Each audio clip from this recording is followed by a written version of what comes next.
Hamas political leader Ismail HANIYEH was assassinated in Tehran today, right after Iran's new president was inaugurated.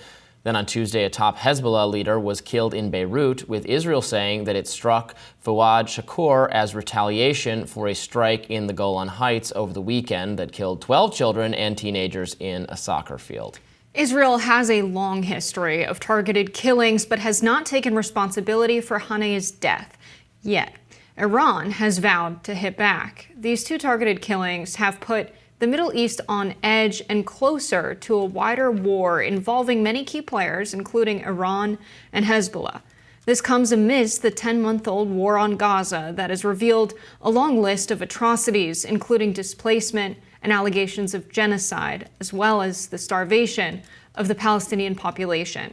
This all began after Hamas attacked Israel on October 7th, killing hundreds of Israelis and taking hostages, many of whom are still in captivity. With us now to unpack all of this is Aaron David Miller, a former U.S. diplomat who was involved in the Oslo Peace Treaty negotiations and is now with the Carnegie Endowment for Peace. Thank you for coming on. Sure, pleasure to be here. So you're a pretty keen observer of what's going on in the Middle East. What's your opinion as to whether or not this will result in a wider war in the region? First of all, and thanks for having me, let's define what a wider war is and why I think even now, in view of events of the past 3 or 4 days, key parties aren't interested in it. Number one, a wider war would clearly begin with a major escalation between Israel and Hezbollah. We haven't seen any sort of major confrontation, even though over the last 10 months, there have been daily exchanges since the summer of 2006. Then, with a relatively low inventory of high trajectory weapons, Hezbollah shut down the northern half of Israel for 34 days. That's the Middle East's most preeminent military power for more than a month. Now, over the last 18 years, Hezbollah has acquired an inventory of high trajectory weapons of varying ranges, precisions, and lethalities, which can cover most of the country, most of Israel. So that war would take a heavy toll, hundreds of Israeli deaths, national infrastructure destroyed, and the Israelis would preempt or respond with a massive ground, air, and sea campaign against Lebanese infrastructure. Thousands of Lebanese civilians might be killed.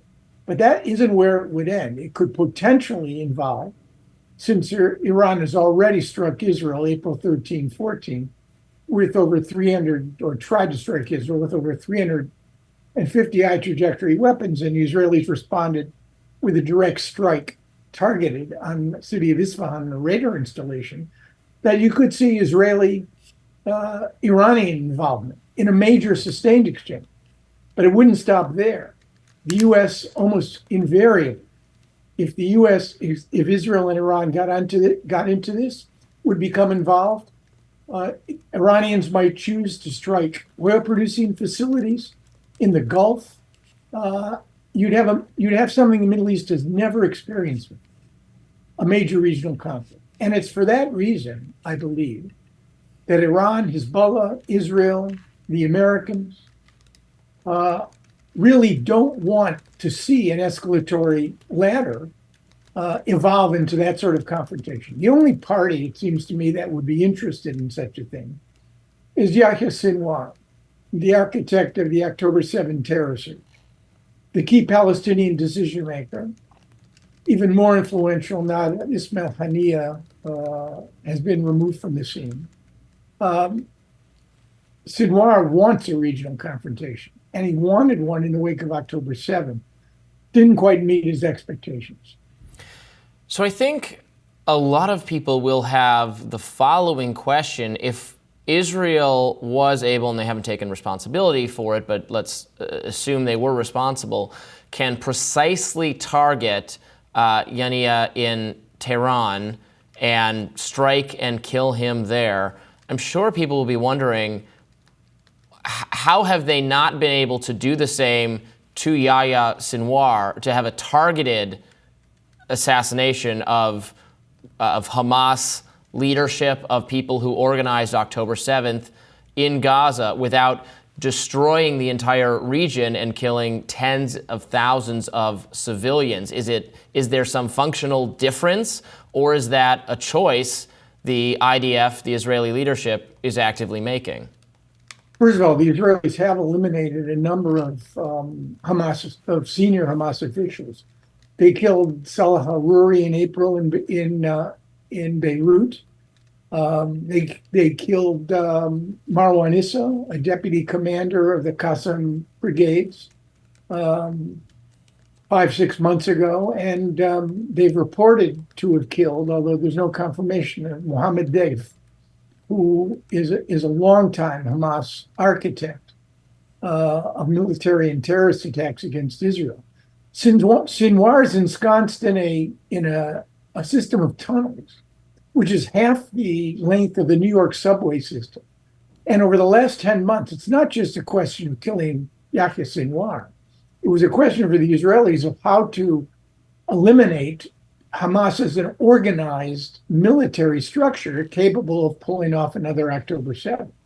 And they may have killed half of the 35,000 Palestinian fighters, but 15,000 remain. And Hamas is likely to emerge probably as an insurgency with some residual military capacity and political influence enough to probably shape who or what governs Gaza, if in fact you can imagine or get an agreement on the cessation of hostilities.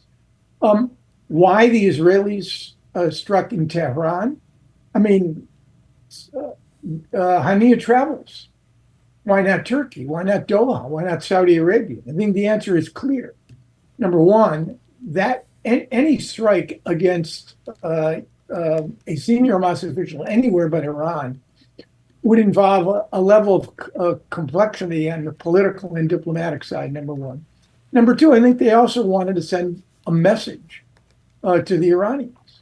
After all, without Iranian support, $100 million a year in subsidies to Hamas and the kind of extraordinary support that they give to Hezbollah, neither of these non-state actors would be as effective as they've been. The real question to ask about the striking, why did they do it?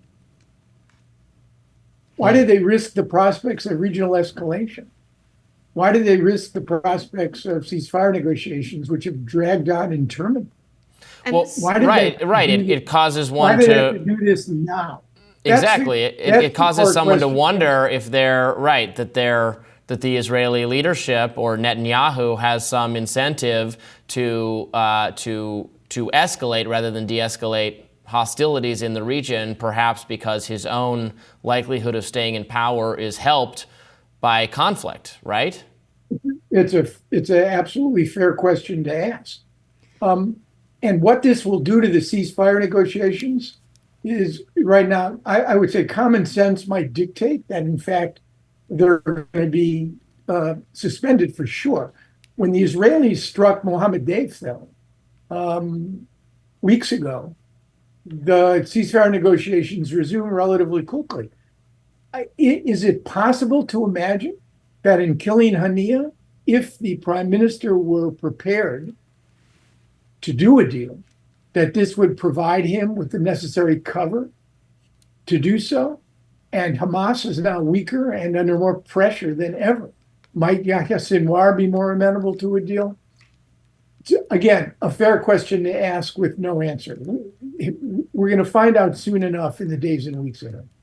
Now that we've seen Israel have a demonstrated ability to take out a Hamas leader, if they were the ones who end up taking credit for it, we know in the past they've demonstrated the ability to take out leaders in strategic strikes and be very precise.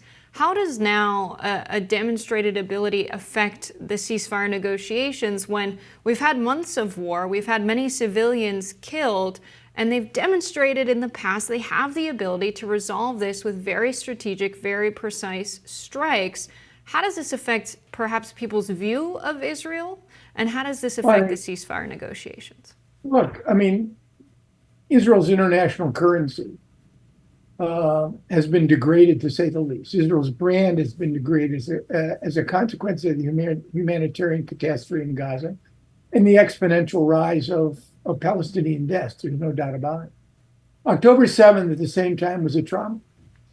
I've thought long and hard about whether another Israeli prime minister would have responded differently, whether or not the U.S. military would have responded differently. And I don't have a clear answer on it. I mean, in the wake of 9/11, 3,000 Americans killed. We invaded two countries and engaged in the two longest wars in American history, killing thousands, not intentionally, killing thousands of innocent Iraqis and Afghans in the process.